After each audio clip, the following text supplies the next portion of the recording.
Nama saya Rafizi Ramli. Saya mencipta nama dalam politik sebagai pembongkar penyelewengan wang rakyat. Sejak 2011, sudah banyak ahli politik yang menjadi sasaran buruan saya. Saya pernah membuat siri pendedahan terhadap menteri-menteri kanan seperti Shahrizad Jalil dalam skandal NFC, Najib dan Rosmah dalam skandal 1MDB. Saya pernah mendedahkan penyelewengan di tabung-tabung rakyat seperti MARA, tabung haji dan Felda. Saya pernah membuat laporan SPRM terhadap Azmin Ali yang pada ketika itu timbalan presiden dalam PKR. Saya juga pernah mendedahkan bagaimana Nasharuddin Mat Issa, bekas timbalan Presiden PAS, tersenarai dalam senarai penerima wang dari siasatan SRC. Saya juga mendedahkan bagaimana jutaan ringgit dibayar kepada Claire Newcastle oleh Presiden PAS Hadi Awang untuk menggugurkan kes saman Hadi terhadap penulis Sarawak Report itu. Saya mendedahkan bagaimana pimpinan bersatu dulunya dari UMNO seperti Latif Ahmad dan Ikmal Hisham terlibat dalam skandal-skandal perolehan pertahanan seperti kapal LCS dan meriam artileri SPH. Orang UMNO dari 2011 lagi hanya tahu menjerit fitnah setiap kali saya membuat pendedahan.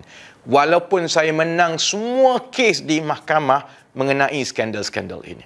Orang PAS dulunya paling kuat menjemput saya ke pentas ceramah mereka dan paling kuat mengulang skandal-skandal yang saya dedahkan untuk menyerang UMNO. Tetapi selepas menjadi teman sejati UMNO, mereka juga hanya tahu menjerit fitnah kali ini. Saya turun naik mahkamah selama 12 tahun dan ada 14 kes mahkamah. Tidak sampai sebulan saya kembali ke politik, saya kena naik mahkamah lagi. Ramai yang tanya kenapa saya tidak serit-serit melawan rasuah. Kenapa saya ambil risiko.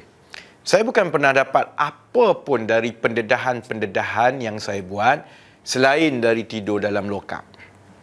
Saya tegas melawan rasuah bukan untuk laba politik. Saya tahu orang yang makan rasuah ini ada di mana-mana kerana power corrupts.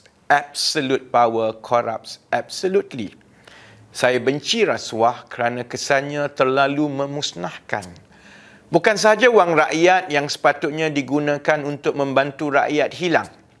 Rasuah menyebabkan masyarakat membenarkan hak diambil dari orang yang sepatutnya. Bila satu syarikat dapat tender melalui rasuah, syarikat yang lebih baik dan layak itu dirampas haknya. Pekerja-pekerja mereka yang baik dinafikan rezeki yang halal. Akhirnya rasuah akan melahirkan satu masyarakat yang pemalas, pembodek dan tidak mahu bersaing.